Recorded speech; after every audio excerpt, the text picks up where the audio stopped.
안녕하세요. 오늘의 데일리 뉴스레터에 오신 것을 환영합니다. 1. 위대한 후발자. 2. 새 엔진의 테스트에 성공했습니다. 3. KF-21 고유의 어빌리티. 한번 진실을 알아봅시다. 대한민국은 후발주자입니다.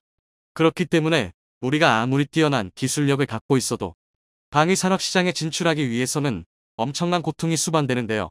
특히 전투기 엔진 분야에서는 미국과 영국의 방위산업체들이 사실상 시장을 독점하고 있기 때문에 엔진을 개발한다는 것 자체만으로도 엄청난 견제를 받아야 했습니다. 그러나 결국 대한민국은 해냈습니다. 갑질 수준의 견제를 뚫고 항공기 엔진을 개발한 것도 모자라 국산 엔진을 탑재한 국산 비행체의 초도 비행을 준비 중인데요. 대한민국이 아무리 기반 기술을 갈고 닦아도 항공 엔진의 자체 개발은 결코 쉬운 일이 아니었습니다. 이는 물론 기술적인 어려움도 크게 한몫했지만 항공 엔진 분야에서 특히 더 후발주자 견제가 심하기 때문인데요. 특히 한국 입장에서는 세계 항공 엔진 시장을 나눠먹고 있는 3대 제조사 미국의 제너럴 일렉트릭치, 트랙 휘트니 PW, 영국의 롤스로이스 RR의 정보 제한과 수출 통제가 결정적이었습니다. 일례로 한국이 KF-16 최종 조립 국가로 선정되었을 당시 PW는 F-16에 탑재되는 자사 F-100 엔진의 기술이나 시험 등에 관한 정보를 의도적으로 제한했는데요. 지와 한국이 맺은 최종 조립 계약을 무시하고 엔진에 관한 어떠한 정보도 전달하지 않은 것입니다. 이는 상당히 심각한 문제였습니다. 전차 같은 지상 무기 체계야 엔진이 고장 나더라도 가다 서는 게 고작이지만 전투기는 최악의 경우가 추락입니다. 더군다나 한국처럼 인구 밀도가 높은 지역에서는 민간인 피해 가능성이 상당히 높은데요.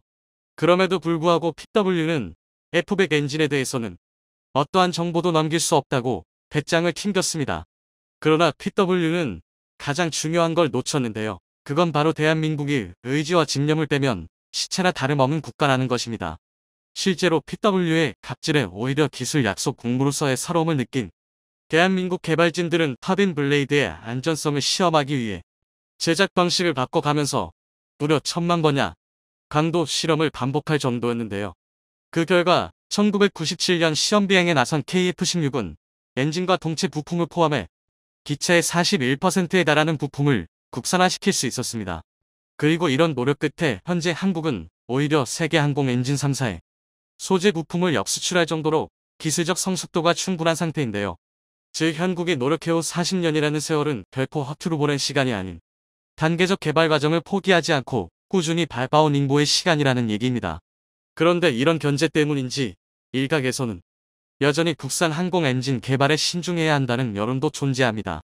이미 신뢰도가 높은 3대 기업의 엔진을 사용 중인데 괜히 긁어 부스럼을 만들었다가 수리와 기술 지원, 심지어 납품을 거부하는 등의 훨씬 더 노골적인 견제가 들어올 가능성이 있다는 것입니다. 그러나 이건 구더기 무서워 장 못 담근다는 말이나 징배 없습니다. 대다수의 전문가는 국산 항공기 엔진이 꼭 필요하다고 단언하는데요. 항공 엔진 분야만큼은 퀀텀 점프, 즉 단기간에 기술 격차를 줄이는 것이 불가능하기 때문입니다. 다시 말해 한 번이라도 명맥이 끊겨버린다면 쫓아가는 것은 물론 시도조차 하지 못하는 분야가 바로 항공 엔진입니다. 이를 보여주는 가장 단적인 예가 우크라이나 전쟁을 계기로 폭발적으로 성장하고 있는 무인 전투기 시장입니다. 만약 한국이 국산 항공 엔진을 포기하면 무인 전투기 시장에서조차 후발주자로 비춰지게 됩니다. 특히 레이더에 잡히지 않는 차세대 스텔스 무인기가 제공권 확보의 새로운 게임 체인저로 주목받는 만큼 국산 항공 엔진의 부재는 언제든 발목 잡힐 수 있는 빌미를 제공해주는 꼴이나 마찬가지인데요. 바로 이런 이유로 대한민국은 국산 엔진으로 무인 전투기 시장에 뛰어들고 있습니다. 국방과학연구소의 발표에 따르면 국내 최초 무인 스텔스기인 쿠스X는 무려 70% 수준의 기술을 확보한 상태입니다. 쿠스X는 이전 영상에서 소개해드린 츠르키의 크즐레마가 우크라이나산 엔진을 사용한 것과 달리 완전 국산 엔진 탑재를 목표로 개발 중인데요. 실제로 이미 지난 2014년에는 KUS인 축소 버전인 가오리 X1을 개발해 비행시험에 성공하기까지 했습니다. 가오리 X1은 전장 10.4m, 전폭 14.8m, 중량 10톤에 달하는 쿠스X를 46%가량 축소한 시제기 모델이었는데요. 국산 5500 IBF급 터보 엔진을 장착해 1시간 30분 동안 50km를 비행하며 무인 전투기 개발 가능성에 확신을 심어주었습니다. 여기서 끝이 아닙니다. 공개된 쿠스X의 외관을 보면 꼬리 날개가 사라진 모습입니다. 이는 현존하는 스텔스 모형 중 가장 높은 수준의 저피탄 형상인데요. 여기에 더해 한국형 장거리 유도폭탄 KGB를 포함해 각종 신형, 소형 미사일 등이 탑재될 예정입니다. 오죽하면 쿠스X를 목격한 다수의 의심이 미니 B2 폭격기라는 별명까지 붙여줄 정도인데요. 그런데 아직 끝이 아닙니다.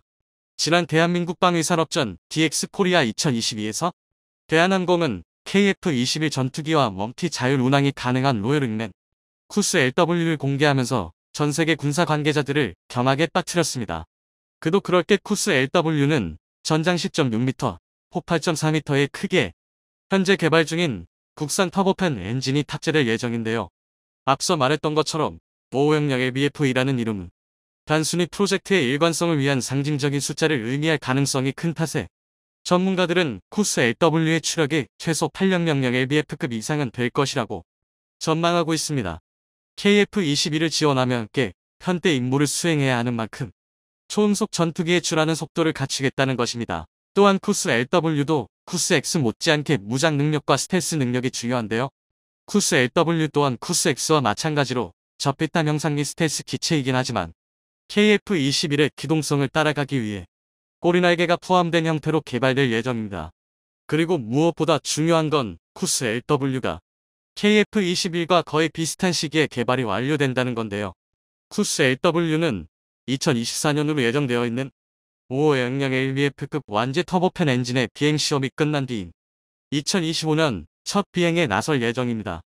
이후 추가적인 개선 사항들에 대한 점검을 실시한 뒤 2년 뒤인 2027년에는 곧바로 KT 터보프로 훈련기와 공중 데이터 연동 테스트, 즉 멈티 기능에 대한 시험을 진행할 예정인데요. 이쯤이면 딱 KF-21이 블럭1 양산을 끝 후 블럭2 개량을 시작했을 때입니다. 그 KF-21과 쿠스 LW를 동시에 개발해 남들보다 빨리 5.5세대, 6세대기를 완성하겠다는 계획인데요. 후발주자로 시작한 대한민국이 마침내 최상위권 선두로 올라선 것입니다. 이처럼 대한민국은 와신상담의 자세로 철저히 쌓아올린 항공 기술력을 한순간에 폭발시키고 있는데요. 비단 얼마 전까지만 해도 이미 검증된 고성능의 엔진과 여러 부품이 방산 시장에 널려 있는데 조립만 하면 되는 걸 굳이 개발에까지 나선다며 국산을 고집하는 대한민국을 비난하는 목소리가 컸습니다. 그러나 지금에 이르러서 대한민국의 고집이 결국 옳은 선택이었다는 게 증명되고 있습니다. 대한민국은 해외 의존적인 기술 종속을 탈피하고 미래 방산 시장에서 미국과도 정면 승부를 겨뤄볼 만한 성장 동력을 마련하게 되었습니다. 과거 1990년대만 해도 대한민국과 선진국 간의 항공 엔진 기술 격차는 최소 30년 이상 벌어져 있다는 것이 정론이었는데요. 결코 넘을 수 없는 벽처럼 느껴지던 30년이라는 시간은 차세대 전투기 KF-21의 비행시험 성공 등으로 땅에서만 아니라 하늘 위에서도 주목의 대상이 되고 있는 한국 방산업, 중국도 이에 질세라 차세대 전투기 FC-30을 개발에 박차를 가하고 있는데요. 하지만 그 노력이 무색하게도 세계적인 항공기 개발사 에어버스가 우리 경전투기 FA-50의 유럽 지역 판매를 지원하겠다고서 나섰습니다. 중국은 FA-50의 유럽 시장 진출을 막으려고 어마어마한 돈까지 썼는데 모두 헛돈이 된 셈이지요. 유럽의 다국적 항공기 개발사 에어버스 그룹의 계열시 에어버스 DS의 대표 마이클 시로는 지난달 내한에 FA-50을 포함한 한국 항공기의 서유럽 시장 수출에 협력할 계획임을 밝혔습니다. 한국항공우주산업 타이와 대한항공 등 우리 기업에서 납품받는 부품도 매년 7천억 원 규모였던 것을 1조 원 이상으로 확대하겠다고 했습니다. 우리 항공업계로서는 대박이 터진 것이죠. 이 이창양 장관도 시로른 대표에게 에어버스의 연구개발 아이디센터를 한국에 설립해 줄 것을 요청했습니다.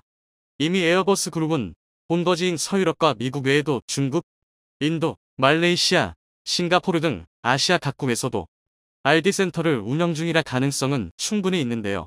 에어버스에 RD센터가 들어서면 우리 방산이나 IT, 항공기술 관련 인프라를 활용해 고도의 상호협력을 할 수 있을 것으로 기대됩니다. 이미 수리온과 헬기 개발 등에 있어서 이루어지고 있는 에어버스와의 협력을 차세대 항공 분야로도 확대할 수 있다는 것이죠.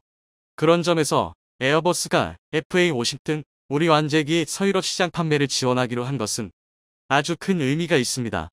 우리 항공 및 방산업계를 기술적으로나 사업적으로나 중요한 파트너로서 인정한 것이나 마찬가지니까요. 판매를 지원하기로 한 완제기로 FA50을 꼽은 것도 최근 폴란드가 FA50을 48대 한화로 3조 원대에 달하는 물량을 구매한 것에 영향을 받은 겁니다. 유럽 시장에서의 상품성이 있다는 것이 입증된 기체를 유럽 항공산업을 대표하는 회사가 그냥 놓칠 리 없는 것이죠. 이는 또한 우리 항공산업이 최근 해외 시장을 노리기 시작한 중국의 항공산업의 업계에서 상대적으로 높은 평가를 받고 있음을 보여주는 사례이기도 합니다. 총 292대에 달하는 어마어마한 물량의 항공기를 주문해 업계의 눈길을 끌었는데요. 이는 한화로 48조 원에 달하는 규모.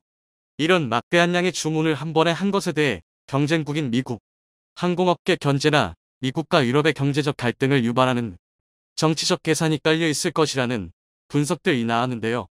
모두 설득력과 타당성이 있는 분석들이지만 또 다른 이유도 있습니다. 바로 에어버스를 자신들의 항공산업 파트너로 삼기 위함이죠.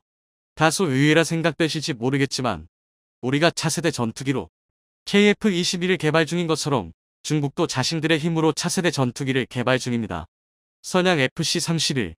중국 일부 언론에서는 J-35라는 제식명으로도 불리는 기체가 그 주인공인데요. 이 FC-31의 개발 파트너 혹은 개발 완료 후 해외 수출 파트너로서 유로버스를 포섭하고자 한 것입니다. 이미 이란 같이 외교 관계상 미국 및 친미 성향 국가들의 무기를 구매할 수 없는 나라들이나 이전부터 중국 무기들을 많이 수입하던 파키스탄 같은 나라들이 FC-31 개발 완료 시 수입하게 될 것으로 예상되고 있는데요. 하지만 이들 대다수는 개도국이라 수출로 얻을 수 있는 경제적 이득이 한정적이고 정치, 군사적으로 갈등을 겪고 있는 국가들도 많아 시장 확장성에 있어서도 한계가 분명합니다. 따라서 중국은 FC-31 등 자국 항공기 개발로 이득을 보기 위해서는 더 넓은 시장, 특히 많은 돈을 들여 사줄 수 있는 부자 고객들이 필요한데요. 그래서 유럽 항공업계에서 영향력이 큰 유로버스에 줄을 대고자 대량 주문이란 수단도 동원한 겁니다. 하지만 그런 중국의 노력이 무색하게도 유로버스는 FA50 등 우리 완제기의 서유럽 시장 판매를 지원하겠다고 밝힌 건데요. 이는 FA50은 물론 현재 개발 중인 KF-21 등 우리 항공기에 대한 기대감이 매우 크고 그것이 중국의 동세대, 동급의 항공기에 대한 기대감을 상회한다는 것을 말해줍니다. 유로버스는 이전부터 자사 기체에 쓸 부품 구입이나 다른 항공사업 관련 협력 등으로 인해 우리 항공 기술에 대해 잘 알고 있는데요. 최근 KF-21의 성공적인 시험 비행이나 FA-50의 수출 성과 등을 보며 우리 기술력에 대해 확신을 갖게 된 것이라 볼 수 있습니다. 그런 유로버스는 완제기 서유럽 시장 판매 지원이 예안에 따른 단순 공치사가 아니란 걸 입증하듯 즉시 움직이기 시작했는데요. 스페인 공군의 기존 훈련기를 대체할 기체로 FA-50 구매를 제안한 겁니다. 원래 에어버스는 스페인에서 훈련기로 쓰던 F5를 신형 전투기 겸 훈련기인 F7를 개발해 대체할 계획이었는데요. 스페인 정부도 이 기체의 개발에 나섰지만 이미 참여 중이던 유럽 차세대 전투기 개발 사업 피카지와 병행하기에는 재정적 부담이 너무 커 흐지부지된 상황이었습니다. 이에 대한 대안으로 에어버스 측에서 내세운 것이 FA-50. 즉 처음부터 돈 들여서 개발하기가 너무 어렵고 부담스러우면 우리 거 사서 써보는 게 어떠냐고 스페인 측에 추천한 겁니다. 이에 대해 다른 스페인 현지 매체 기사의 제목부터 아디오스 F즈라고 하는 것에서 볼 수 있듯 현지 분위기는 FA-50으로 갈아타는 쪽으로 흘러가고 있는데요. 이미 2018년에 스페인에서 자국에서 쓰던 F5를 대체하려는 목적으로 대형 수송기 A400M을 우리의 KT-1, T-50과 교환하려고 시도한 바 있기에 우리 지체를 쓰는 데 대한 거부감도 적습니다. 이런 상황에 유로버스에서 멍석까지 깔아줬으니 FA-50의 스페인 수출은 현실화될 가능성이 매우 크다고 볼 수 있지요. 스페인처럼 기존 구형 항공기를 대체할 필요성은 있지만 재정적 부담 등으로 인해 새로운 기체를 처음부터 연구 개발하기는 쉽지 않은 나라는 유럽을 포함해 여러 있습니다. 이번에 스페인에 FA-50을 수출하는 데 성공하면 비슷한 상황에 처한 다른 나라들을 향한 수출길도 따라서 열릴 가능성이 크죠. 그것도 유로버스라는 모두가 신뢰할 만한 파트너와 함께라면 말입니다. 유로버스라는 든든한 파트너의 도움도 도움이지만 FA-50의 자체적인 성능이 개량되고 있다는 점 또한 향후 수출에 있어 청신호가 되어줄 것인데요. 특히 FA-50에 탑재할 수 있는 무기들과 그에 관련된 기술들이 계속해서 개발되고 있어 단순한 훈련 외의 용도로도 사용할 수 있는 가능성을 열어주고 있습니다. 최근 국산 기술로 개발된 초음속 순항 미사일이 대표적인 사례라 할 수 있는데요. 기존 미사일보다 3배가량 빠른 해당 미사일은 본래 지대함 미사일, 즉 지상에서 해상에 있는 적 선박이나 표적 등을 타격할 목적으로 개발될 예정이었습니다. 하지만 최근 공중에서도 발사할 수 있도록 바뀌었고 해상은 물론 지상에 있는 표적도 타격할 수 있도록 바뀌었는데요. 즉 이는 전투기에 장착하는 것도 가능해졌음을 의미합니다. 이미 핵심 기술은 물론 기본 설계도 마침 이 미사일은 현재 시제품을 통한 성능 시험이 진행 중인데요. FA-50에 장착해 차후 비행 시험도 할 계획입니다. 시험이 성공적으로 이뤄지면 FA-50의 활용 범위는 기존에 비해 훨씬 커질 것으로 전망되는데요. 기존에는 단순 근접 지원 항공 능력밖에 앞서 훈련기 등 용도가 제한적이었지만 이번에 개발된 순항미사일을 활용할 수 있게 된다면 원거리 정밀 타격이 가능해지기 때문입니다. 정말 말 그대로 경공덕기가 되는 것이지요. 1900여억 원을 들여 개발 중이라고 밝혔습니다. 전투기 자체의 개발뿐 아니라 전투기에 탑재되거나 탑재될 가능성이 있는 무기의 개발에도 힘을 쏟는 것은 차후 기체의 다방면에서의 활용 가능성을 높이기 위한 것. 앞서 말한 것과 같이 FA-50의 신형 국산 순항미사일 장착 시 단순 훈련기에서 벗어나 본격적인 공격기로 활용할 수도 있다는 것이 대표적인 예입니다. 이는 해당 미사일 개발에 대해 다른 일본 군사 매체의 글을 보면 이해할 수 있는데요. 매체는 이 미사일이 FA-50만이 아니라 KF-21에도 활용될 수 있을 가능성을 점치고 있습니다. 이러한 무기들의 개발이 한 기체만이 아니라 유사하거나 연관성이 있는 다른 기체들의 활용성에도 큰 영향을 미칠 수 있다는 거죠. 이는 바꿔 말하면 현재 개발 중인 KF-21용 장거리 공대지 미사일 또한 기술적인 문제만 없다면 FA-50에도 사용할 수 있음을 뜻합니다. 그렇게 되면 향후 FA-50의 해외 수출은 탄탄대로에 오르게 되는데요. 평상시에는 훈련기 용도로 사용하다도 유사시 즉시 공격용으로도 전환이 가능한 기체라면 수요는 충분히 있을 것이니 말입니다. 실제로 FA-50은 여러 국가에서 선풍적인 인기를 끌고 있는데요. 최근 FA-50의 개발사인 카이가 이집트의 국영회사 아랍산업화기구와 FA-50 제작을 위한 협약을 체결한 것이 대표적이라 할 수는 있습니다. 이는 이집트가 자국의 훈련기와 전투기 교체를 위해 카이 측에서 제안한 FA-50과 T-50 수출 및 공동 생산에 응한 것에 따른 것인데요. 협약에 따라 카이와 이집트 측은 인접 아랍 국가와 아프리카 국가들의 FA-50 등 전투기 수출을 위해 협력할 방침입니다. 이집트는 해당 지역권 최대 군사 강국 중 하나이자 중동과 아프리카의 사이에 위치한 지리적 특성상 주변 국가에 미치는 영향이 큰데요. 이는 해당 지역권에 FA-50 항로가 확 열리게 되었음을 의미합니다. 유로버스의 협력에 향후 탑재될 순항 미사일의 순조로운 개발까지 현재 서울과 울릉도를 1시간 만에 연결하는 울릉공항공사가 23.3%의 안정적인 진행률을 보이며 순조롭게 진행되고 있다는 기쁜 소식이 전해지고 있습니다. 향후 이 울릉공항이 완성되면 울릉도로의 교통이 원활해질 뿐만 아니라 독도를 포함한 등의 방위를 더욱 단단히 할 수 있게 되는데요. 한마디로 불칠의 항모와 같은 역할을 하게 되는 것이죠. 게다가 최근 서해에도 이 울릉공항과 같은 제2의 불침항모가 건설될 예정이라고 해 엄청난 주목을 받고 있는 상황인데요. 그렇게 되면 설과 섬을 이어 한반도를 둘러싸는 절대 방어엔이 구축될 계획이기 때문에 당연하게도 주변국들의 거친 반발이 이어지고 있습니다. 실제로 울릉공항의 건설로 인해 2025년부터 우리 공군의 작전 범위가 동해를 넘어 러시아와 일본을 사정권에 두게 되었는데요. 울릉도만큼이나 중요한, 아니 어쩌면 한반도에서 가장 중요한 전략적 요충지라고 할 수 있는 백령도에도 공항이 건설될 예정이라고 합니다. 백령도는 오랜 시간 우리나라에게 지정학적으로 매우 특별한 위치에 있는 섬이라고 할 수 있는데요. 나판의 영해권에서 돌출되어 북한을 파고든 위치에 있어 서울보다 평양이 더 가까울 정도이고 중국 화북지역에서 출발한 배는 무조건 백령도 앞바다를 지나야게 중국의 입장에서도 매우 신경 쓰이는 위치에 있습니다. 그 특이한 지리적 특성 때문에 그간에는 인천에서 백령도를 가야 할 경우 배를 타고 무려 4시간이 넘게 쉼없이 달려야만 도착할 수 있었는데요.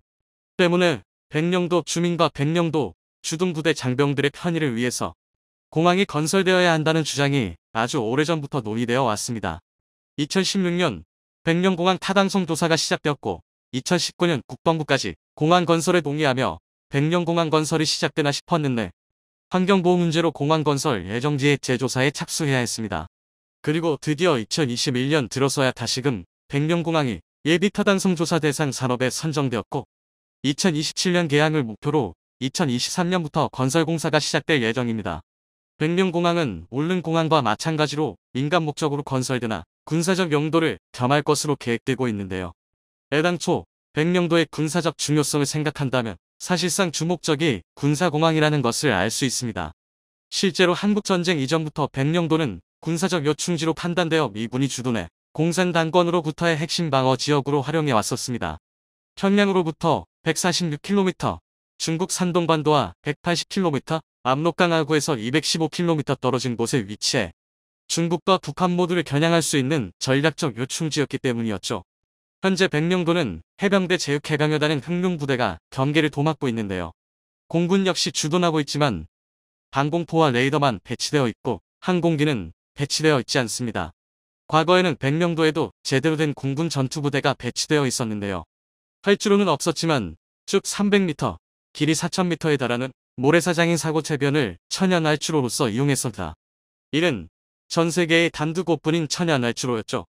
사고체변의 모래사장은 평평하고 단단의 전투기는 물론 124, 시오 같은 대형 수승기까지 착륙이 가능할 정도로 완벽한 역할을 수행해냈었는데요. 때문에 과거 공군의 전투기가 백령도에 주둔할 당시에는 중국 물법 어선이 서해를 침범할 엄두도 내지 못했었습니다.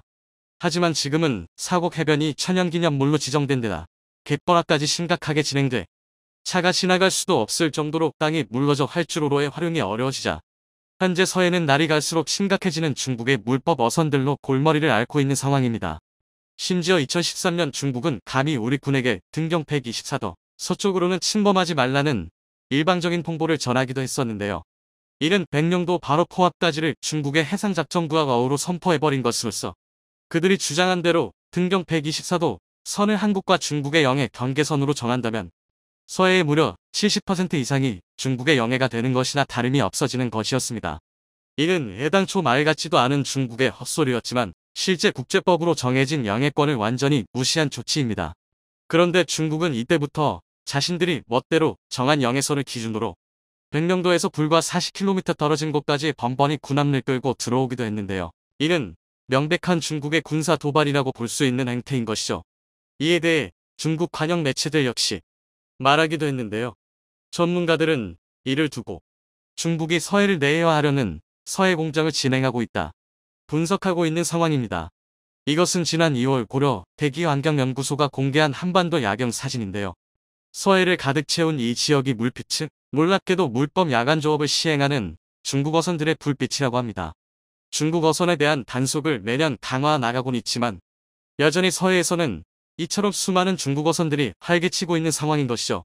당연하게도 중국의 물법 조업으로 인한 피해는 고스란히 우리 서해 어민들이 감당해야 하는 상황인데요.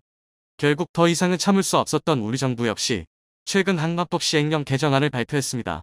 놀랍게도 해당 개정안에는 경렬비열도를 연안항으로 지정하는 내용이 포함되어 있었습니다. 경렬비열도는 세계의 작은 섬으로 이루어진 무인도로 서해의 독도라고 불리곤 했는데요. 지리적으로는 중국과 가장 가까운 한국 섬으로 그만큼 불법 중국 어선들로 인한 피해가 가장 극심한 곳이었죠. 다행히 이번 개정안으로 인해 경렬비열도에 새로운 항만이 설치될 예정인데요.